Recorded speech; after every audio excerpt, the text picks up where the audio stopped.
Hello, welcome back to Footballers. Some more breaking news for you today. Haaland has just signed a new contract at Manchester City that's going to last almost 10 years. Yes, if you're a fan of any other team than Man City in the Premier League, I'm sorry, you're going to have to deal with this guy for almost a decade. Although this headline says 10 years, the contract is actually going to last until June of 2034, putting it at about 9.5 years. This is still the longest contract in the top 5 leagues right now. Taking up the rest of this list, you have an insane amount of Chelsea players. Cole Palmer is tied down for 8 years, Nicholas Jackson is tied down for 8 years, and Haaland is tied down for 9 years. Absolutely insane. Of course, contracts can still be breached and broken, but Haaland's getting paid a ridiculous amount of money. Don't think it's likely that he's going to leave. So right now he's 24. His birthday's in July. By June 2034, he'll be just about to turn 34 years old, which is still a great age for a top striker. You look at the likes of Lewandowski, he's still playing at a really, really high level for Barcelona at the age of 36. He could still be in incredible form at that time. Now, a fun thing to do from this point on is to assume that he stays playing at a top level for the entirety of his contract and see how many goals he's projected to score. I've tried a couple different ways of calculating this. I'll show them to you right now. So he's staying for 9.5 more seasons. He's currently played 2.5 seasons at Manchester City. So we divide those to get a factor of 3.8.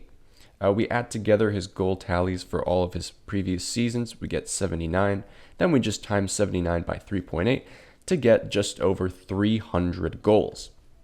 Now, if he does this, he'll be well above Alan Shearer's Premier League all-time record, but if we want to pretend that football existed before 1992, that would put him at 4th for the all-time in English football, behind Dixie Dean, Steve Bloomer, and Jimmy Greaves. So I've tried calculating this another way as well.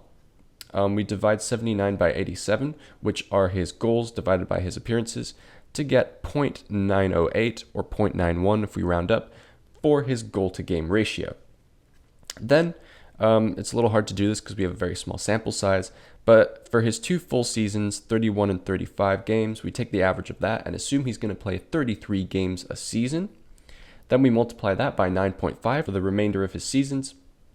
Then we multiply that by 0.91 for his goal ratio, and we get 285 goals. Then we add 79, his current goal tally, to that to get 364 goals. He'd be over 100 over Alan Shearer's Premier League record, and he would beat Jimmy Greaves' First Division record. That would be absolutely insane, and it's not that far-fetched. As you can see, he'd have to score 30 goals a season for his remaining 9.5 seasons. It would be a tough ask, but he is definitely capable of doing that. Now, I know some of you will be surprised that Haaland has restricted his future in this way, but he really shouldn't be. His dad obviously played for Man City, and Haaland grew up going to Man City games, wearing the club's colors. Look, here he is, even as a tiny baby, wearing a Man City shirt. So it's really, really not surprising that he's pledged his future to his boyhood club. And with the recent news coming that Manchester City's punishment for their 115 charges is likely not going to be more serious than a fine,